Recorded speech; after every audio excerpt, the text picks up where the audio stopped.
యూట్యూబ్లోకి పోయింది పెద్దగా యూట్యూబ్లోకి పోయింటే పెద్దగా ఉండదు దాని జోలికి పోలేదు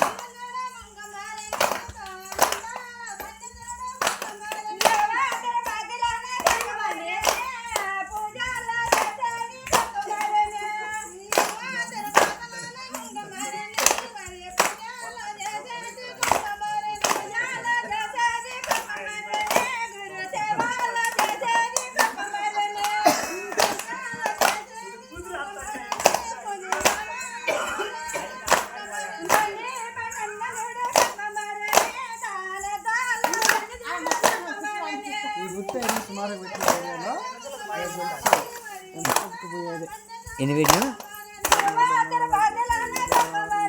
8 వీడియోలు పెట్టినా 11 లైక్లు వచ్చినాయి 26 లైక్లు వచ్చినాయి ఫస్ట్